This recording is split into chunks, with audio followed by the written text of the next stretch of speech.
physical aspects, and personal aspects. So today I'm going to give you an overview of biological development. We're going to categorize what this is in reference to, and then we're going to highlight 3 different age groups for which we will characterize some indices of biological development across both the physical realms and the personality realms. Let me be very clear. This is an overview. There is so much more we could spend on this. There's some overlap between this and my adolescent development class, and we literally spend 3 hours talking about one slide on your screen today. So just know that we're going to be covering a lot over a lot of different age ranges. We're going to kind of scratch the surface. If you're interested in this, in any of these aspects, certainly, as you look at your degree plans and electives you can take either at the undergraduate or graduate level, it would be great to pair this with courses that specialize in a lot of these topics. Child development, adolescent development, and at the graduate level we have a class called child and adolescent development. We put them both together, EPSY 646. So anyway, just keep that in mind. And our adolescent development is 321, our child development is EPSY 320. So as we move through biological development, preschool years, first of all, I'm going to give you a general overview of what we conceive biological development to be. And simply, it is changes in the size, shape, and functioning of the body. Changes in size, shape, and functioning of the body.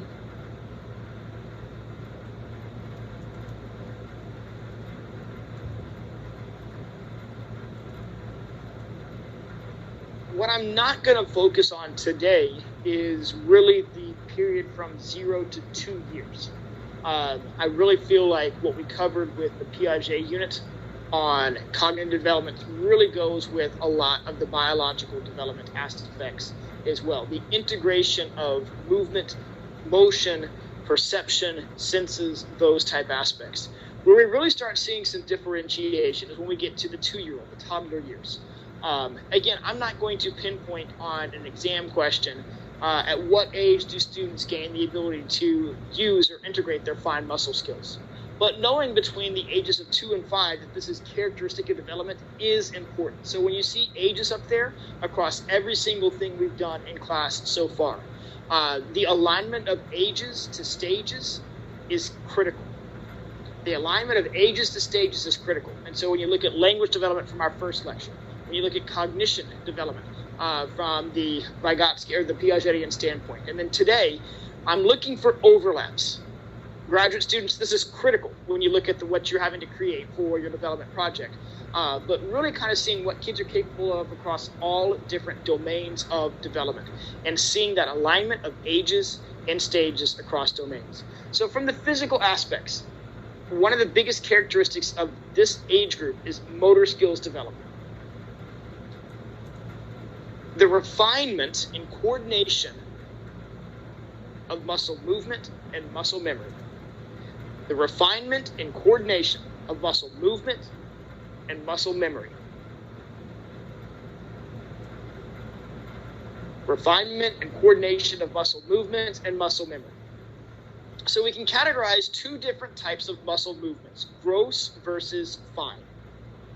Gross muscle skills are referred to as large muscle skills. And so gross muscle skills are large muscle skills. And it reflects our general ability to move around and use various parts of our body. Our general ability to move around and use various parts of our body.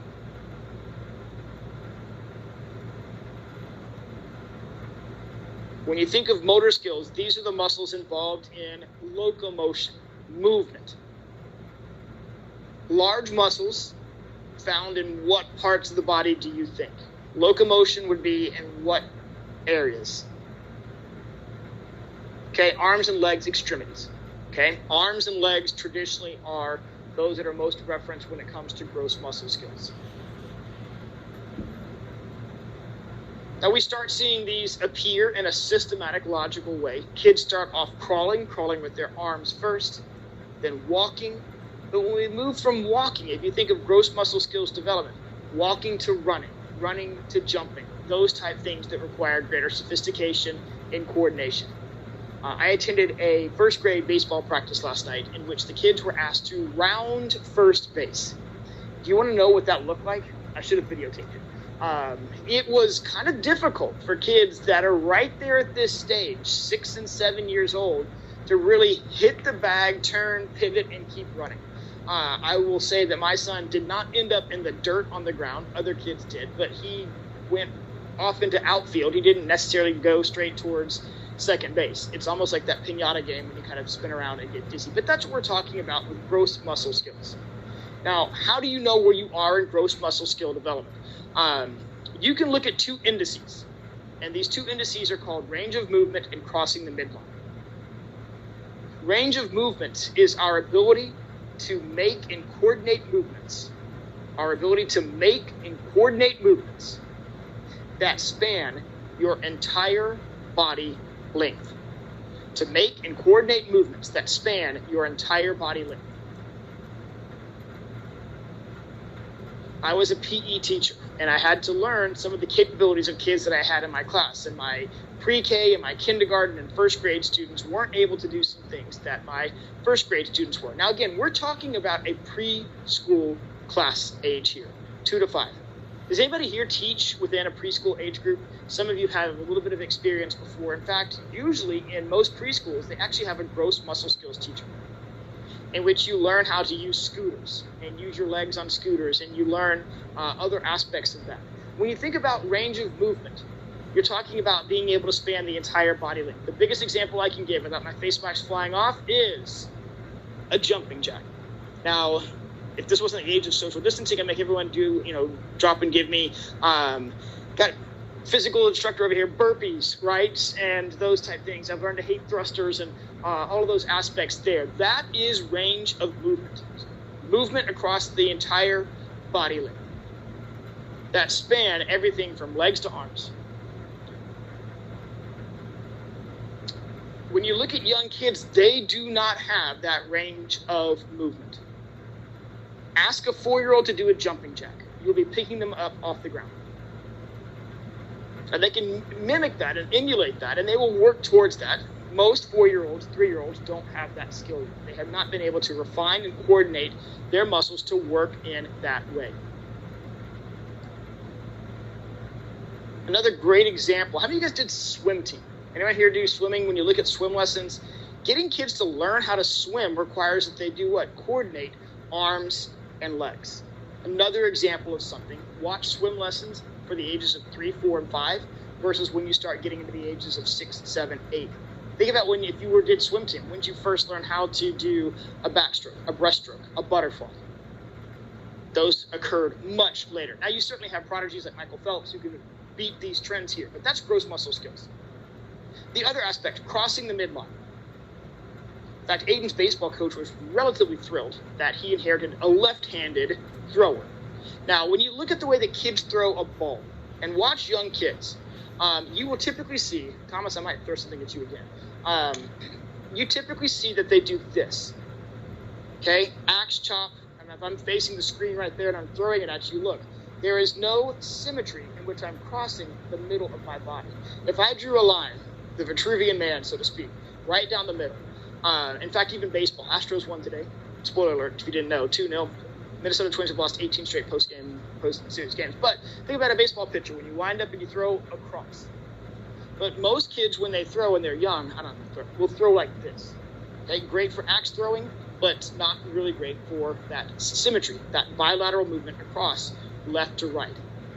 You start to see that develop a lot more as they get older, that they limit movement to one side of their body. And why? Because it takes a little bit of sophistication and work to coordinate muscle movements that span the entire body length and will cross both sides of the body. Those are gross muscles, fine muscles. If gross is large, what do you think fine is? Small muscle skills. In fact, we don't use the word small. We get really fancy with this. We call them intricate muscle movements. Another IMM, intricate muscle movements. If gross muscle skills really is to this large muscle movement, this is really the refinement of fine muscle skills, muscle coordination that represents hand-eye coordination. Fine muscle skills develop after gross muscle skills. You will gain range of movement and ability to cross the midline before you will have fine muscle skill development. Basically, you have to tell your fingers, and that's really what fine muscle skills in humans really pertains to, fingers to do something. Can anyone think of a fine muscle skill task? You got one. What do you think it is? Scissors. Absolutely. In fact, one of the ways they test for kindergarten readiness is they give kids a series of shapes and they say, cut along the dotted line. And some kids can do it, some kids cannot. Other examples of fine muscle skills. What do you got? Okay, writing. Okay, holding a pencil. In fact, do you remember when you first learned how to draw or color, how you held your pen? You gripped it like that. And you drew like that, you colored like that. Some teachers even call it the first grade grip. Do you remember how long it took for you to actually hold your pen in a certain way and figure out the balance and the posture of that writing instrument? I failed this in kindergarten. I still remember this. I was in tears. And we in kindergarten had a series of fine muscle skill boards that we had to demonstrate proficiency on. And as a kindergartner, I could not tie my shoes. Couldn't do it.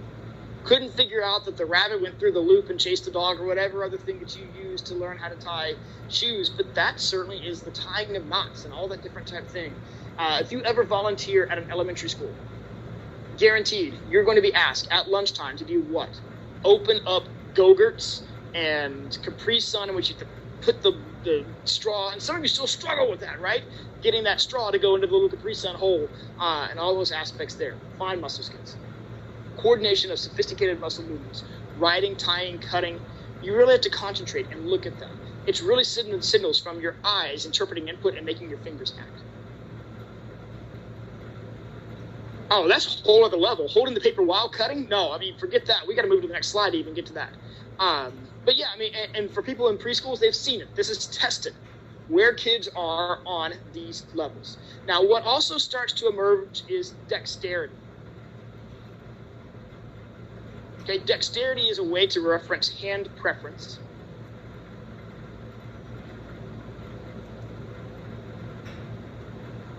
Now, dexterity is something that can be taught, learned. There's examples of people that have taught their kids how to throw left-handed when they're really predominantly right, or to swing a club or a bat in a certain way. It's muscle movement, muscle memory, but it's the emergence of a dominant hand preference.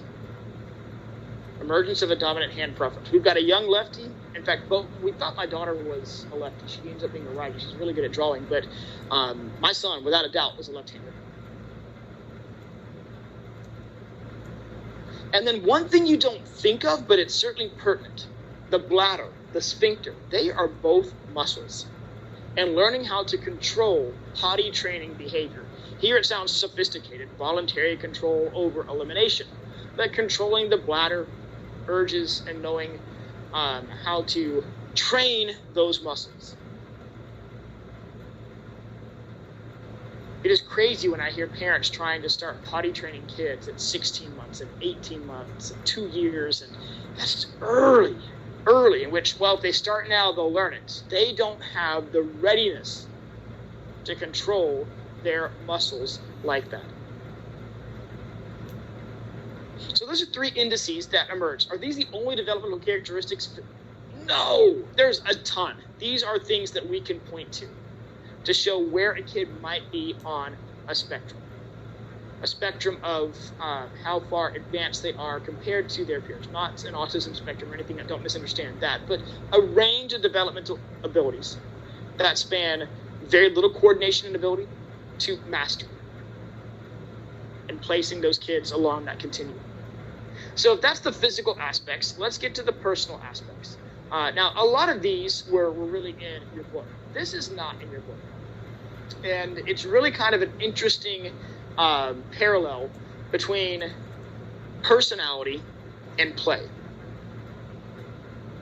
We have 2 theories that really talk about how kids start to acquire rudimentary social skills through engaging with play-type behavior. Learning to coordinate actions for movement, but also coordinate actions with others in a social environment. And when we look at the play types behaviors, I'm going to kind of give you these two theories. One of them looks at the categorization of how play starts to emerge. The other one categorizes the play type behavior itself. On the next slide, we're going to line them up. Now, the years are not important, only to show you the distinction between here was an early play theory and then how someone took that and layered theirs over. And what I'm going to try to do is show you some alignment. So when you look at these aspects right here, Parton and Brown,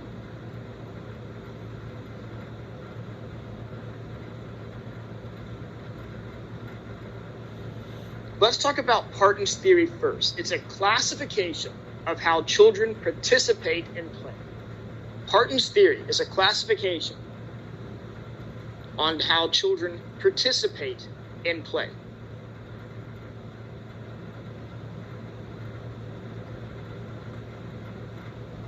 Solitary play is known as independent play.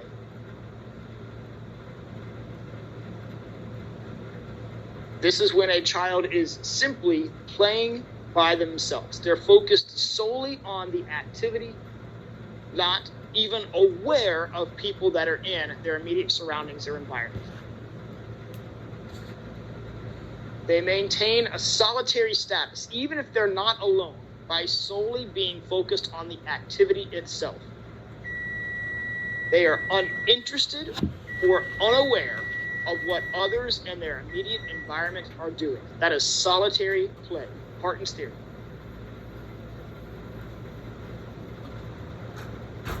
So if solitary is independent play, parallel play is known as adjacent play. Adjacent play. The play activity is still separate. There is no interaction, but there is awareness and observation. There is no direct interaction, but there is awareness and observation.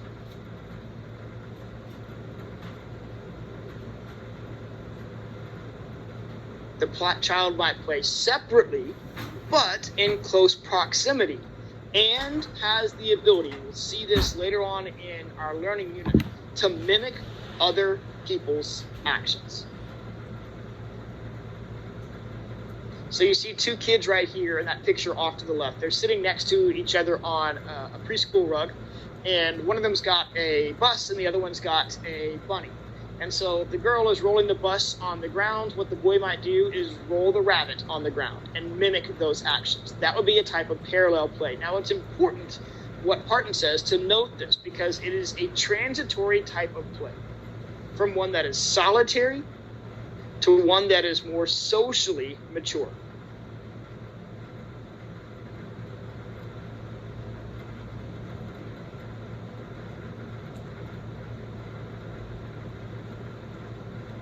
So we have those two, and there's others. There's more stages than just these four, but I'm going to highlight four of them. Now, let's skip over to the Brown side. So we have Parton in his solitary and his parallel. Stuart Brown. And by the way, Stuart Brown works for something called the National Institute for Play. That just sounds like a fun job. NIP. Now, the only thing would be better would be NAP, National Association for Play. I work for NAP. That just sounds like a really fun job to have. But what he talked about then is how people make connections with others through play. So not categorizing children's participation in play, but how they make connections with others through play. So these theories are going to start off separate, and you're going to see some great alignment here in a second.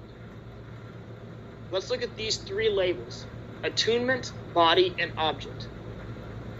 Attunement is the stage in which an infant, this occurs early on, makes a connection. The initial establishment of a connection between an infant and usually their caregiver, their mother. There's brain-based evidence that when a mother and a baby look into each other's eyes. The old Bryan Adams song, right? There is a surge of neurotransmitters that are released, lighting up of the emotional centers of the brain. It fuses and bonds these individuals together. Eye contact. Now, we don't ever lose the need for eye contact. I ever told you, look at me, look at me. I told my kids, look at me. And sometimes you even use the fingers, right? But look at me type thing there. We need that. It establishes a connection between two individuals.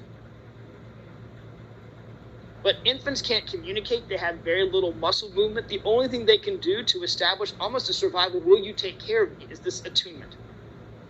This bond created through a surge of contact and emotion. Now, you're going to recognize body play because it goes hand in hand, literally, with what Piaget identified as primary circular reactions. Experimentation in which the way that their body works. Babies will make funny sounds because their lips sound funny. They'll wave their hands and do all of these. They're experimenting with their body, exploring the ways in which their body works and interacts with the world. Now, you'll also recognize this as secondary or tertiary circular reactions when you get to object-based play. You move from the internal-based aspects to an external-based aspect. Playing with objects, toys. Handling physical things, rotating, spinning, looking, starting to use maybe some of even your fine muscle skill development. Think about young kids' toys. You can put kids into an activity center. Okay, it's got this big ring in the middle. You put them in, and they got these things around, and you can bounce, and you can jump, and you can spin, and you can hit this, and this one lights up, and boom, boom, boom, all the bell. It will drive you crazy when you're a parent. In fact, you'll quickly realize that the louder a toy is, the more that you're going to want to get rid of it quickly. But that object play still engages them with not only their own actions, but environmental aspects as well. What happens is these two theories come to an alignment. And really, now look, this is what you pay your tuition for, right? I mean, you can look at the red and the blue coming together, and what color does it make? What? Purple? Or sorry, no, yellow and blue. Yellow, that's purple. Go with me. It's blue. So yellow and blue make green. I'm colorblind, so I'm kind of guessing on some of these when I do the dots on the thing. I thought for a second I really had just whiffed on my colors. But when you look at that, the alignment of these two aspects comes together with the green dots. So even the way that I put the names up there, Partons in yellow and Browns in whatever color that is, we'll say blue, it's like the shoe. What do you see? Blue and white dress, or the you see the alignment at this next stage. You could really draw a line. If you wanted to draw this horizontal line, there's really no convergence of these theories until we get to these next stages. And this is when you start seeing the social aspect of play and the characterization of play come together. When does this occur? It starts to occur in ages 2, 3, 4, and 5. That's why it's in this particular slide. Associative versus social play. When we look at associative play, it's a key distinction because you start becoming more interested of the people that you're playing with than the objects you're actually engaged with. The people become more important than the objects. Associative play. Key distinction. You are now interested in each other more than the toys you are playing with. It is the first category in Parton's theory that involves a strong social interaction.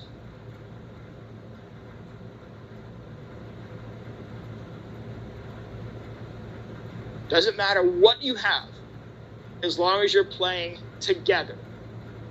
Now, there's very little organization to it, but it is still labeled as associative. Now, the social play from Brown's theory. Play which involves, or play that involves others in activities.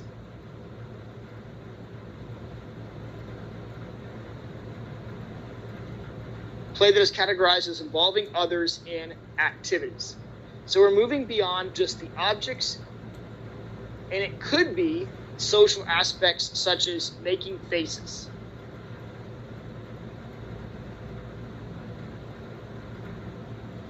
some rudimentary kind of playground games such as tag. Now, that social play really kind of blends also in with cooperative as well. You can't play this game anymore. In fact, PE, I don't know if I could be a PE coach nowadays. You can't play dodgeball. You can't play Red Rover. You can't play, and some of you are like, wait, what? I mean, I could have majored in dodgeball. I was like king. And in fact, do you ever play pin dodgeball? Not only did you have dodgeball, but you had to guard the bowling pin in the back. So you can't play that anymore because kids can get hit with the ball and it's no longer deemed safe, no matter if you have gator balls and those type of things. But these aspects are social. What about social do they have? Okay, they have rules that can be enforced. Rules that can be enforced and shared. You will find out that young kids, 3, 4, and 5, are huge on rules. You can't do that. You can't do that. That's against the rules. It's against the rules. It's against the rules. Try changing the rules of Candyland. You can't. My son was vehement. Once a sticker space has been drawn, it's out of the game forever, because otherwise you keep going back to the liquor swamp and you're stuck. And the game goes on forever. So you've got to take those things out. Once they're used, to use once. Dad, you can't do that. Put all the cards back in. But no! Okay, that's social type play. Contracts, rules. Now, cooperative. Let's take this next step and last step. Cooperative talks about formal organization. Playing has a goal, and children within the play group have roles. The play itself has a goal, a purpose, and children within a play group adopt roles. That's cooperative play from partner. That play has a goal, and children within that play group adopt roles.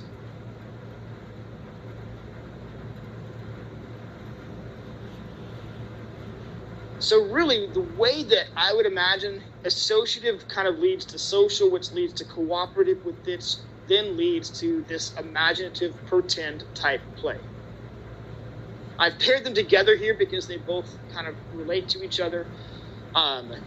Imaginative pretend type play moves beyond rules and goes into make-believe.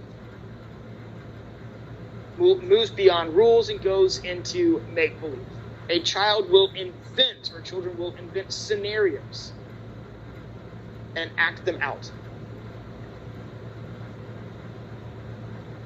If I went to your elementary school when you were in first, second, or third grade, would I find you playing games such as House, in which one of you was the mother, one of you was the father, the baby, or maybe teacher, or maybe doctor, or maybe you invent these scenarios.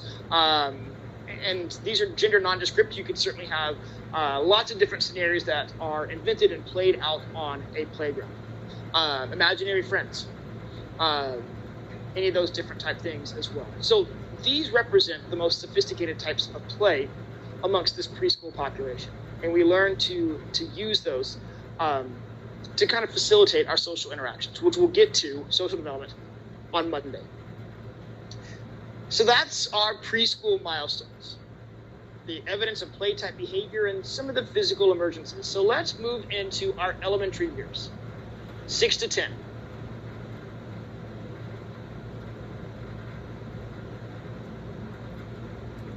Things that we gain the ability to do. First of all, aerobic capacity.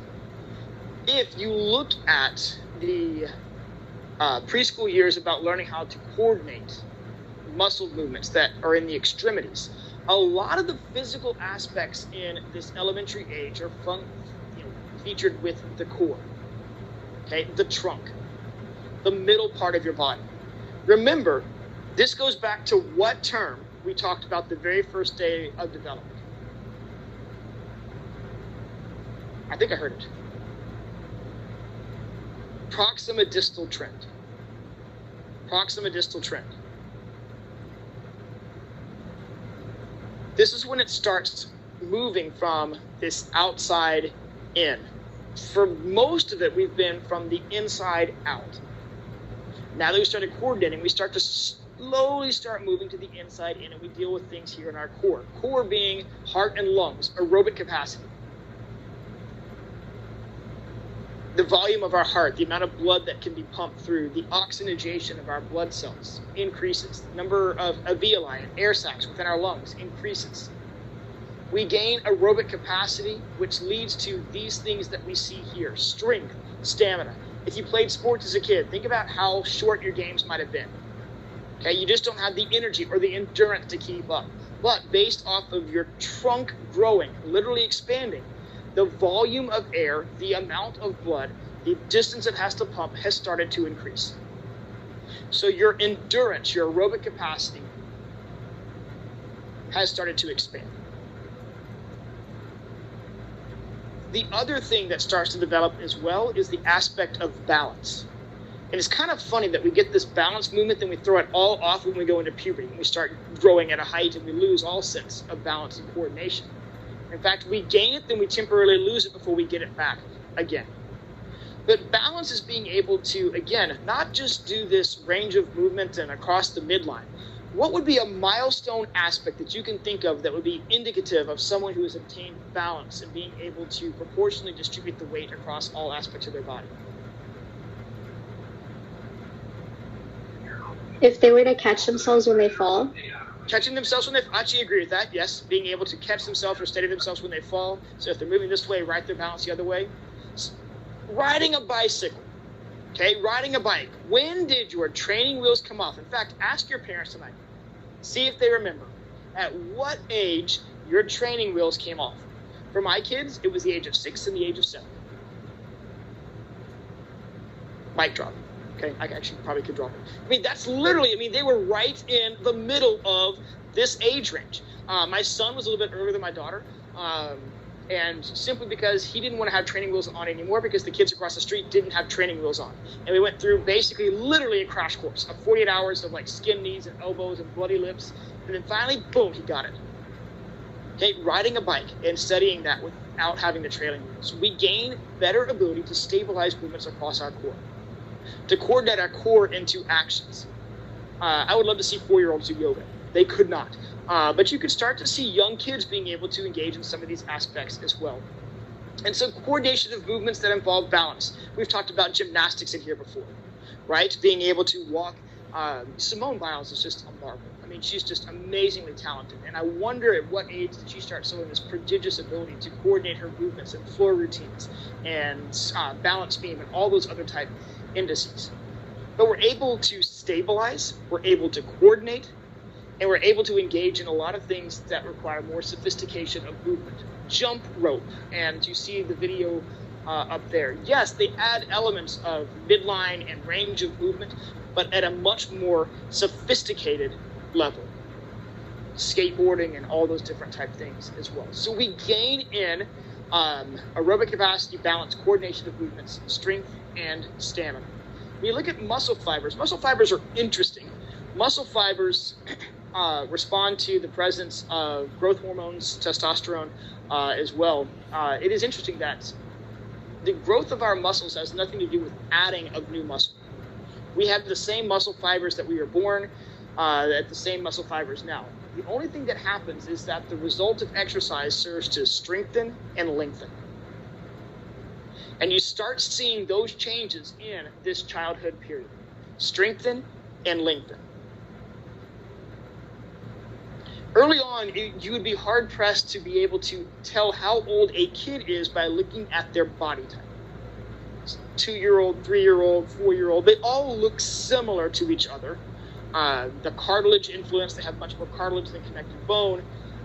Once you start losing some of that quote-unquote baby fat, you start seeing the emergence of, and here's one of the biggest characteristics, somatotypes. You start being able to notice size and shape differences that are influenced by both genetics and environment. Go to a second grade class and look at the differences in height and in weight of kids versus a first grade class. You will start seeing stark and marked difference. There are indices of young kids who can develop the physical or the sexual characteristics of puberty as early as 7 and 8 years old. You'll start to see those as well. But here we're talking about inherited body types that are based off of genetic predisposition, which are somatotypes. So when we talk about somatotypes, we're really talking about physique. Again, somatotype, an inherited body type that is based on skeletal frame, composition, and the influence of heredity. Inherited body type based on skeletal frame, body composition, and the influence of heredity, genes. So we have pictures of the somatotypes. Three different categorizations. They start appearing in these elementary school years. I'm not saying go camp outside of an elementary school, because on Nextdoor you would be reported. And if you look at differences in kids on a playground, you're going to be a creeper. But man, if you've got a niece or a nephew or a young person in your family, look at their pictures. They look like an infant, a toddler, a preschooler, then boom, what is happening to my child? We have seen this, and it's all of a sudden it just hits you. My son looks so much older now that he has turned 7 than he did when he was 6 and 5, and my wife cannot handle it. She wants another kid. I'm going to get her a puppy, and we're all going to be happy about that. So what you have here are these endomorphs, mesomorphs, and ectomorphs. Endomorphs off the left, compared to their peers, are heavier in nature, lots more body fat in appearance. They have the higher appearance of body fat. You would describe these individuals as, compared to their peers, looking heavier, having a rounder shape, and carrying lots more weight. In fact, it's frustrating for these individuals because some of the aspect of this is due to the genetic predisposition of the metabolism. They gain weight very easily, and they have trouble losing weight. Metabolism, certainly at this, and when you look at the changes in respiratory and circulatory and all those aspects, metabolism with digestion and how your body uses the nourishment and the nutrients that you're getting. Certainly, does diet play a part in this? Absolutely it does. What you eat certainly will influence your body type, but we know that diet can be changed. Genetics cannot. So these are characterized by the endomorph aspect. Lots of body fat. On the other end of the spectrum, you've got your ectomorphs. Longer, leaner, little body fat, little evidence or appearance of muscle. Again, muscle fibers don't differ. It's just the appearance of muscle. This graphic makes it look like they're always taller. That's not necessarily the case. They are longer for the most part, leaner, but we're talking about kids who have a thin frame. Their metabolism is very high. They have trouble gaining weight.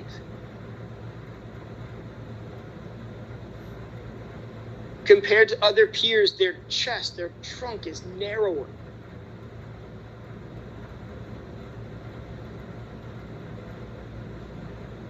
The ectomorphs could eat 5 cupcakes and not gain a single pound. The endomorphs could look at 1 cupcake and gain 5 pounds. And some of you are like, that's me. Okay? Even if I think about it, I've put on 1.5 pounds. And then you have the group in the middle. Those who have a balanced appearance. You would describe these individuals as appearing solid, looking strong. They have more outward evidence of muscle. People would describe these as being an athletic body type. There's no underweight, overweight designation.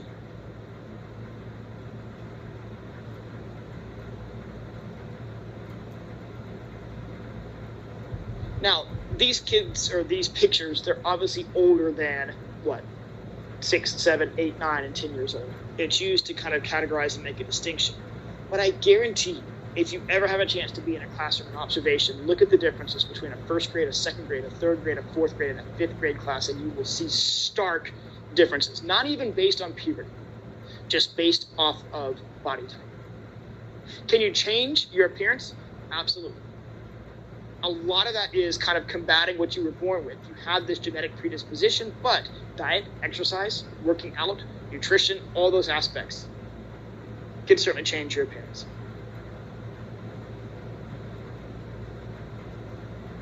From a personal aspect,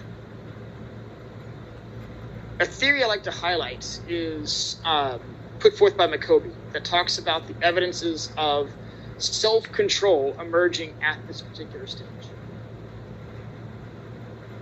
And there's lots of different aspects about self-control. But really what we learn here with regards to inhibition factors is not learning how to move, it's how to restrict impulses. You gain better, and I'm going to use a term that some of you want to study for a career, better self-regulation and self-control over impulsive actions and emotions. Greater self-control and greater self-regulation over instinctive or impulsive actions or emotions.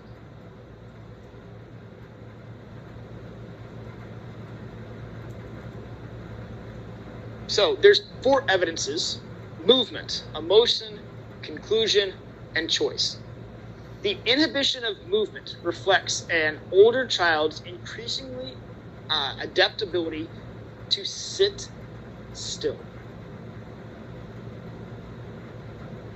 Have you ever ridden on a plane and behind you is a kid who is kicking your seat the entire time, moving their legs? You ever gone, and some of you love Disney animated movies, and so you go out on opening weekend and you know exactly what I'm talking about. Kids who can't, they're up and down the aisles the entire time.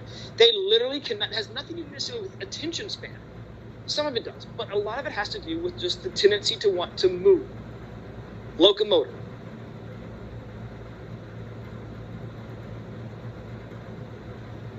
Now, in elementary school, you had something called recess, right? In fact, this is cool. My daughter's charter school, young kids get 3 recesses.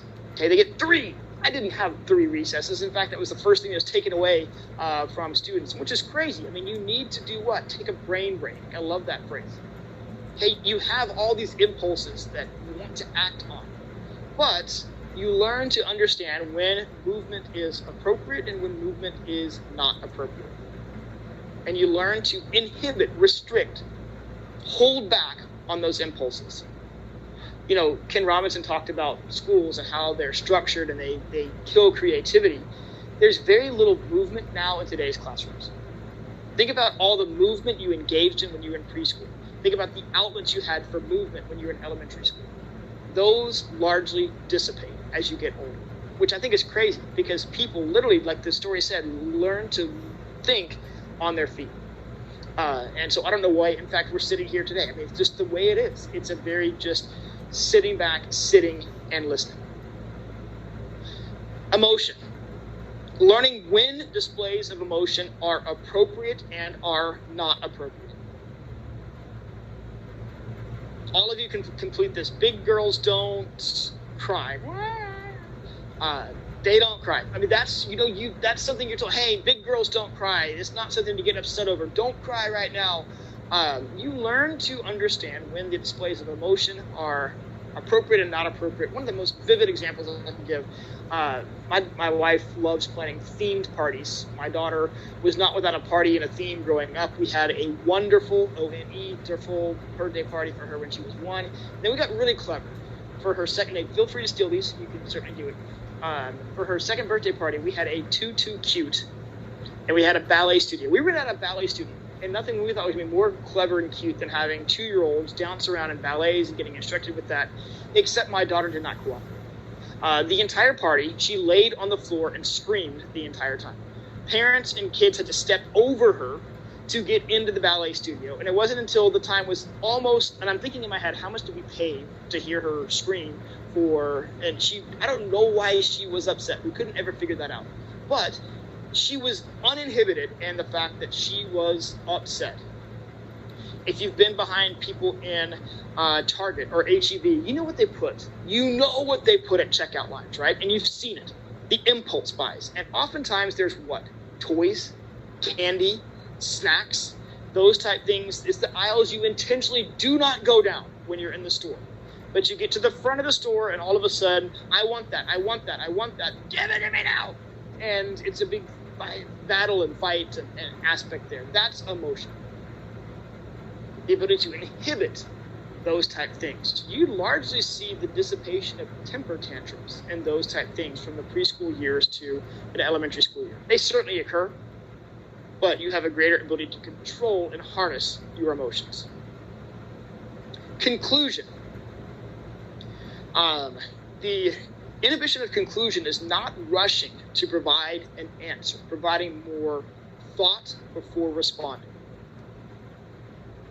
Not rushing to provide an answer. Not jumping to conclusions. If I went to my son's first grade, my son's got a great first grade teacher, and she's patient with the kids through all the technological aspects. But I love it when she asks a question, and she says, "Who knows what day it is?" And then everyone shoots their hands up, and she said, "I had a birthday this weekend." I mean, you just jump to provide an answer. There are literally, when you talk about this, I talked about this about being the filter aspect. Young kids have no filter. None. They'll say the first thing that pops into their mind. They don't fact check it. They don't reality check it. A lot of that involved last night on stage in Cleveland. But when you look at that, literally there is no filter to their response. There is no rational processing. It's immediately jumping up, providing a response. Everyone else is doing it. I'm going to provide an answer. Who knows what 8 plus 8 is? I ate a hot dog for lunch. I mean, those type responses are what you'll get for younger kids. This leads us to the last one. Inhibition of choice. We talked about, well, Katie and I talked about in EPSY 430, delay of gratification. This is really what this is. You are willing, when you are an older child, to pass up a short-term benefit for a long-term gain. Passing up a short-term benefit for a long-term gain.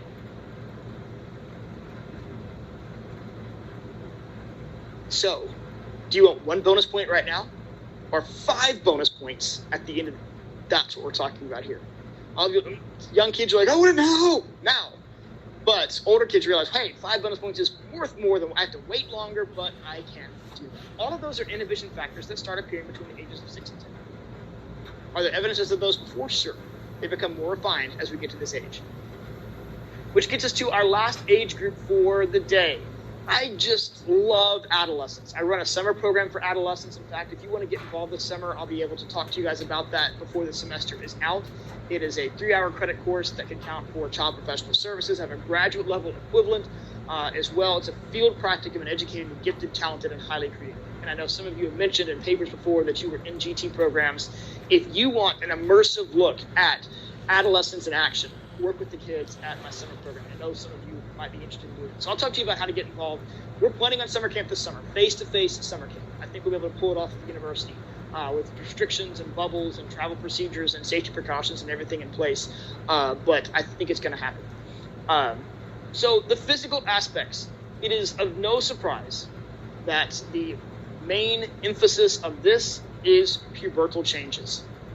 So the biological changes that you really see that are key are called, are more sexual in nature. It is the maturation of the reproductive system.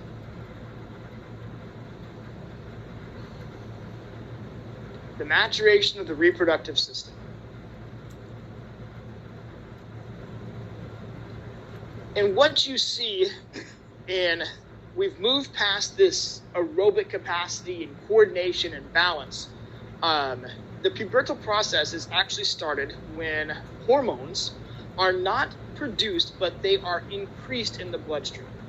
Now, I'm not going to go through the entire, this one slide is what we spent an entire day on in my adolescent development class. I'm going to give you the synopsis. And by the way, this is really cool. So you might want to take the entire course if you have an interest in this.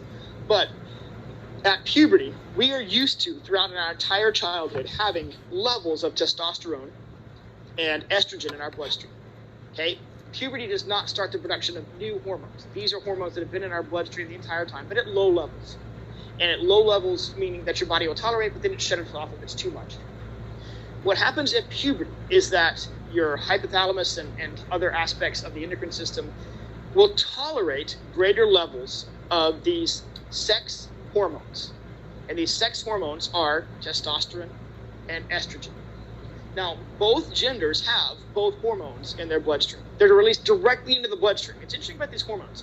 Some hormones have things that are secreted and or cause body changes in which you have ducts. And so tears, sweat, and those type things that are released through the endocrine system through ducts, hormones are released directly into the bloodstream, not through a duct, but basically through a gland, an internal gland.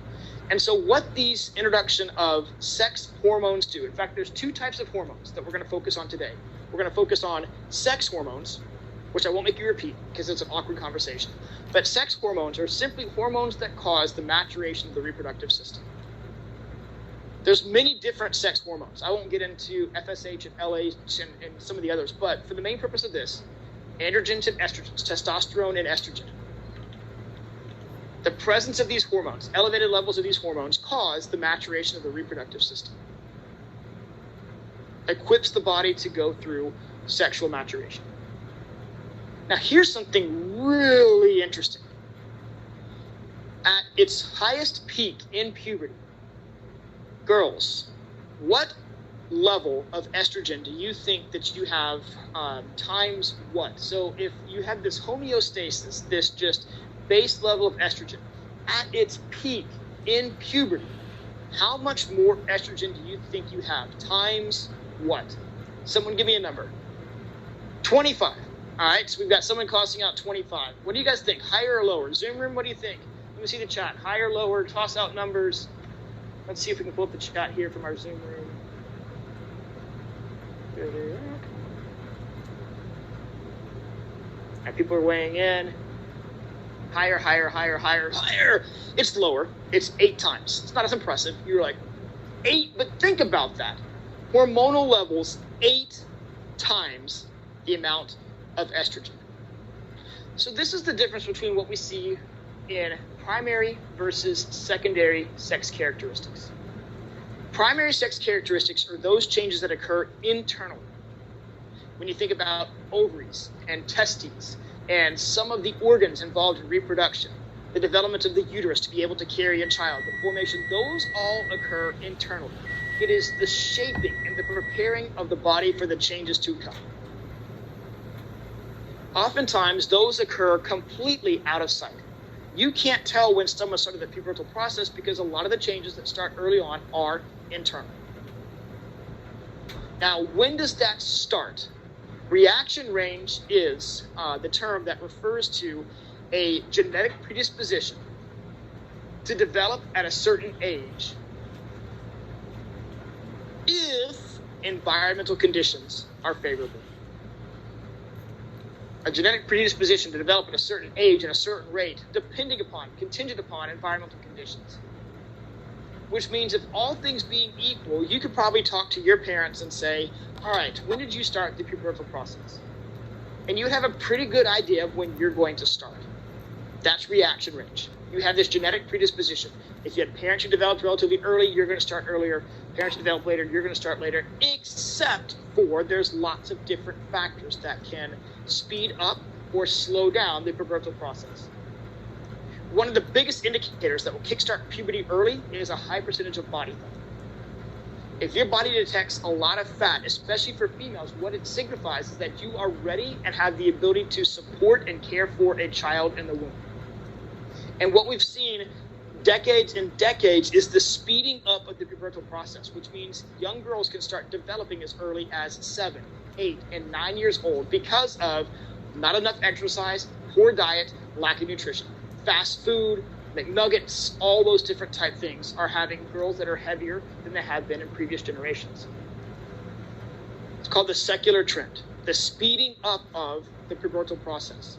That's all reaction range. Man, if we had the diets and nutrition levels of times gone past, or we had more exercise and kids are outside instead of being in front of a screen the entire time, then you might see the kind of alignment of pubertal process. But the same thing is true on the opposite end of the spectrum. When we use Simone Biles. Now, Simone Biles, probably when she was an adolescent, was going through how many hours of gymnastics a day? Probably had not an ounce of body fat on her. And so what happens there is, what do you think happens to the pubertal process for her? It starts later. Puberty the onset of puberty is delayed. The release of the hormones into the bloodstream that cause all those changes, which is why you start seeing gymnasts who are 15, 16, and 17 years old look like they are what? 11, 12, 13 comparison. Because they started the pubertal process later on, and it's changed the rate and speed of their growth. Really fascinating stuff. Now, when do you start puberty? This is important. I mean, this is kind of interesting. Who do you think starts first, girls or boys? And when I say starts, let's say that these hormone levels become elevated and you start having these primary sex characteristic changes, internal changes. Who do you think starts first? Girls. Okay, girls usually start about 6 months, start this process about 6 months early. Right now, where we're at, usually the average age of onset is anywhere between 9 and 13. Now, do certain girls develop earlier? Sure. Do certain girls start later? Absolutely. Okay, about the age of 9. People are actually wanting to push that, between 9 and 13. Some people are wanting to shift that a little bit forward to 8 to 12. They're not quite ready to make that jump yet. Boys start about 6 months later. So the average onset of puberty for boys is about 9.5 to 13.5, 10 to 14. They start later. Now, the other thing that's really interesting is when you start seeing these changes, the changes that girls go through occur in a different sequence than the changes that the boys go through. So if girls start earlier, their progression is different. Now, once you start this pubertal process, for the most part, it takes you 3.5 to 4 years to finish. At its peak, at its height, you have elevated levels of sex hormones that cause your internal body to change. Okay, being able to have viable sperm and have fertilized eggs or viable eggs and those things that are involved in the reproductive process. The secondary sex characteristics are simply the external changes that you see. Development of breasts, pubic hair, those outward changes that are specific to sexual maturation. Those occur a year or so after the primary sex characteristics have started. The other changes that you see that occur in tandem are related to growth hormones. There's actually a hormone called growth hormone, cortisol, that influence the rate of development from a skeletal system perspective. So those hormones also increase at puberty as well. It's your second kind of growth spurt. Peak height velocity refers to the period of time in which you are growing at the fastest. Your rate of growth is accelerated to the point that you're growing faster than you ever have before in your lifespan. It's an accelerated period of growth. Generally lasts about 2.5 years. You have slight increases before, you'll still continue to grow afterwards, but it's really kind of a concentrated period of time over about 30 months, 2.5 years. Now, hormones, these are chemical substances that influence organs to act in a certain way. They cause physical changes. Their presence will result in the physical changes that you see outside the body. So if girls have 8 times the amount of estrogen, boys have 20 times the amount of testosterone at its peak to influence the pubertal changes. I don't know if you want to flash back to middle school, but ladies, if you ever called a boy a horn dog, you are literally correct. Because if you look at the amount of hormones in their bloodstream at that period of time, at that peak period of time, 20 times. It's like they're bathing literally in testosterone. Now, that does not continue forever. Your body will tolerate these hormones until your maturation, sexual maturation, is over. At what point in time, it stops. It goes back to where it is, a homeostasis. Now, there are indices in which you have too much hormone after puberty, too little hormone. If you've heard of hormone therapy, that's what they're talking about. That your set point after puberty doesn't go back to where it was before. That you either have elevated levels of hormone, maybe it's too much testosterone in females, maybe it's not enough testosterone in men. And so you have to fix that, and your body has to be able to regulate itself. So it goes back to its normal levels. The thing about peak height velocity, yes, that's influenced by bathing in cortisol and growth hormones as well. Now, we established that girls start earlier. Do you know what evidences of puberty you see in girls first? Height gains. Girls grow earlier in the pubertal process, which is why it's not uncommon to see in a 5th and 6th grade classroom which gender is the tallest. Girls. Boys don't catch up for about 10 to 18 months. Girls gain about 2.5 to 3 inches per year at their peak height velocity. Boys can gain up to 3.5 to 4 inches per year at their peak height velocity, but girls start earlier, which is why they are taller early on. A lot of what occurs in a woman is internal before the external evidences of maturation appear. These are the physical changes.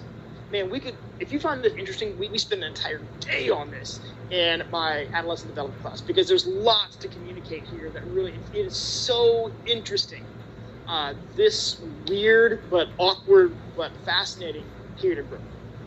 The end result of puberty is what? A sexually mature being. Has nothing to do with any other body system, but the pubertal process literally means puberty. The Latin root means to grow into adulthood. So that means that the end result of this development period is being a being who's sexually mature. Now, from the personal aspects. Oh, that's social development. Yep. Oh, we have one more slide. Perfect. I'm gonna get to it. What changes from a personality standpoint?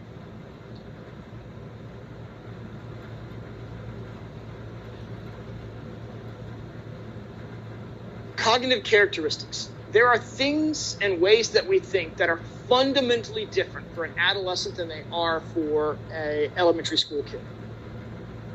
So I've highlighted kind of 3 categories here. Cognitive characteristics. We just talked about cognitive development last week. So impression formation is something that has everything to do with what Piaget might label almost as egocentrism. It is being able to see multiple sides of yourself in different situations and circumstances. Being able to see multiple sides of yourself in different situations and circumstances. It moves from a black and white, I am shy, I am happy, and you start realizing that you can be both shy and outgoing. Many of you would agree with that statement. Why? You're shy when you're in a class or an unfamiliar environment, but man, if I were to see you at Northgate on Thursday night, I hope I don't. I don't go anymore, but you know, I have a roommate coming in for the Florida game. He wants to go to the Dixie Chicken. I was like, nope, sorry. Just tell me how it is. Say hi to the rattlesnake. I just don't want to see students in that environment. I know you don't want to see me either. It's mutual, right? So, I mean, that's just kind of awkward for everyone for all intents and purposes. But you start having this impression formation. You're also able to use much more sophisticated vocabulary to describe yourself.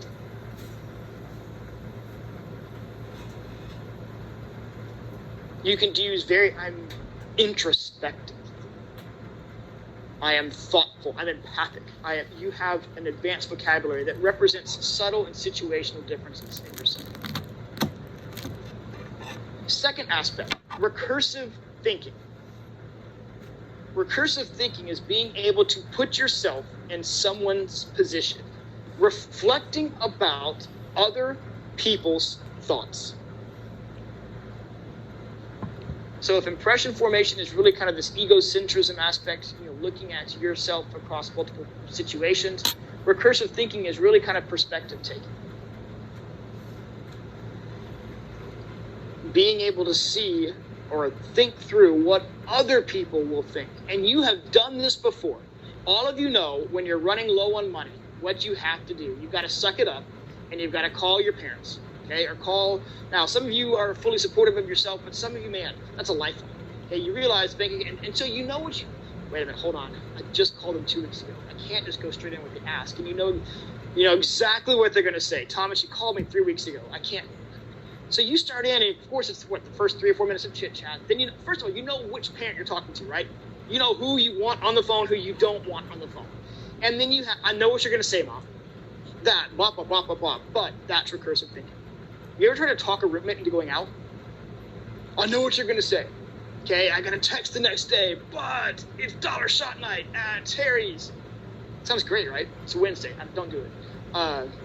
All those things, you put yourself in people's positions, you make the arguments for them. You can rationalize and think out what if, what will, those type of things. That's recursive thinking. It's what makes teens better arguers, without a doubt.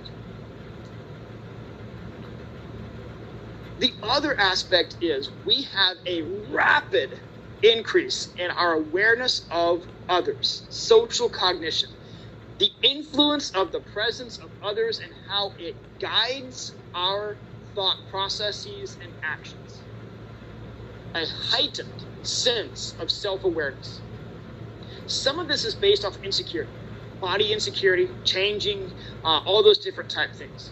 Others is related to the fear of missing out, wanting to be accepted. FOMO, right? And then I call it NTB, need to belong. And all of those become pervasive in an adolescent's life. And so therefore we have two powerful characteristics that you see amongst adolescents. The first is known as imaginary audience. And it's the belief that everyone is looking or focusing on you. So let's see, for the purpose here, let me kind of go back here, and I'm going to sit here and I'm going to talk to Ryan for a bit, and I'm going to point to something right here, and I'm going to say, now, are you getting nervous over there? Because I'm kind of looking in your direction, I'm kind of pointing. Now, I could be pointing at someone outside that, but an adolescent, who do you think they're going to be talking about? You. Okay? Ever go to school with a bad hair day and just feel absolutely like you don't want to be there? Your clothes don't fit, okay? You've got zits or whatever it is that's going on. And so this imaginary audience is just this heightened sense of self-awareness, the belief that everyone is talking about you. I have a catastrophic story that I don't have time to tell. If you want to hear it about my parachute pant incident in 6th grade, then take my adolescent development class, because it's a horror story. I mean, it literally rocked my world for a day and a half in 6th grade. And I thought I will never get past that incident in my life because of imaginary audience. Now, that's a teaser, right? That's a reason to take the course, just for that story. Now, next thing, personal fable. And this really can get kids into trouble. Not legal trouble. It is the belief that your experiences are completely unique. That sounds like a vague description. The belief that your experiences are completely unique. But that comes with a caveat, because it is the mindset that it will not happen to me. It will not happen to me. I see it all the time. I know texting while driving is bad, but nothing's going to happen. I know that I shouldn't do this, shouldn't engage in underage drinking, but I won't get addicted. I won't get drunk. I won't get... the belief that experiences are unique. And all of you probably went to high schools in which there's a story of someone who probably got in a wreck, serious wreck, and maybe even ended up with a loss of life over texting while driving, or some sort of distracted driving. It's why you have all these targeted ads. There was a really powerful ad when I was growing up about this is your brain on drugs. It had a fried egg. Some of you might have seen that in a skillet pan type thing. School systems are built for that. It's also like, Mom, you don't know what I'm going through. You've never been in love, and slam the door because you don't think anybody understands what you're going through. That's the personal fable that we tell ourselves. And it's really interesting that teens at this age, because of this social awareness, are more likely to engage in risky, impulsive behaviors. Risky and impulsive behaviors that can have consequences. Drinking, unprotected sex, texting, and all these different type of things that they don't have a lot of forethought or planning because the presence of others influences their actions. It will not happen to me.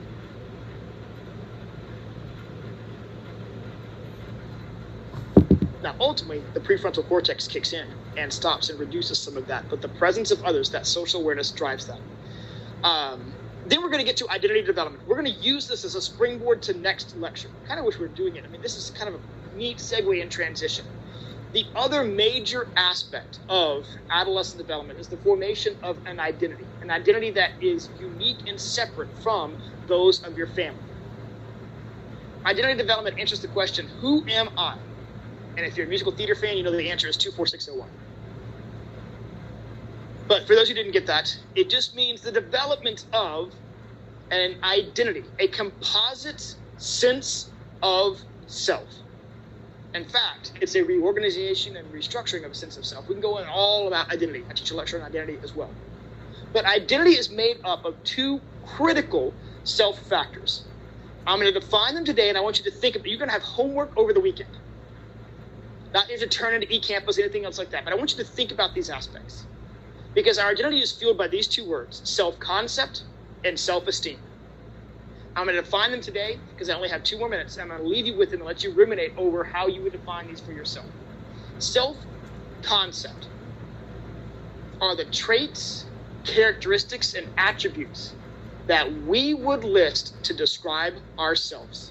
The traits, characteristics, and attributes that we would list as being accurately depictive or descriptive of yourself.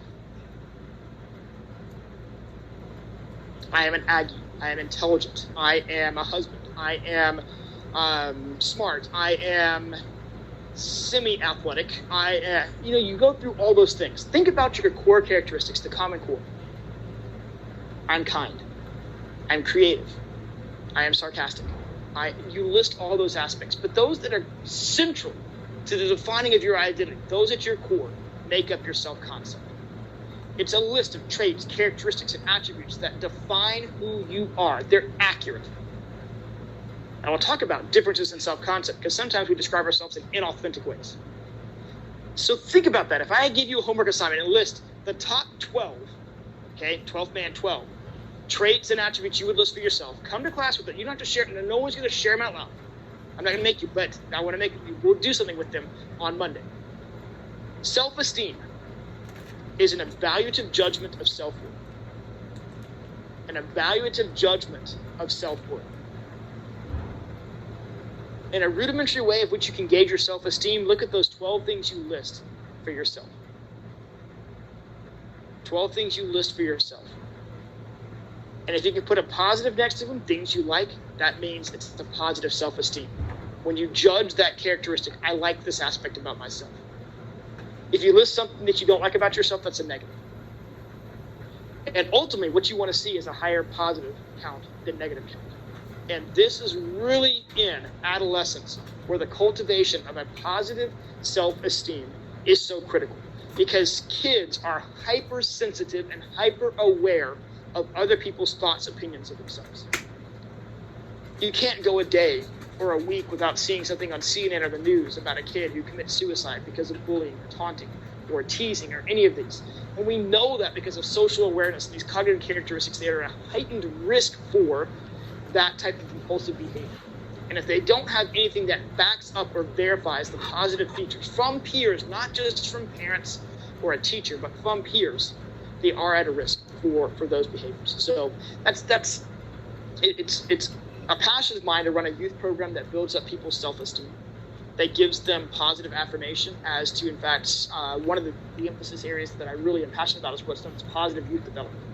Friendship skills, peer relations, finding those connections that can really emphasize and enhance self-esteem so that they leave a summer camp experience or whatever experience with better feelings about themselves. So again, that's what my youth adventure program does, that field practicum does. You'll be able to work within that environment and increasing those positive youth development outcomes for kids. So we're stopping there today because it's 6:50 on the nose.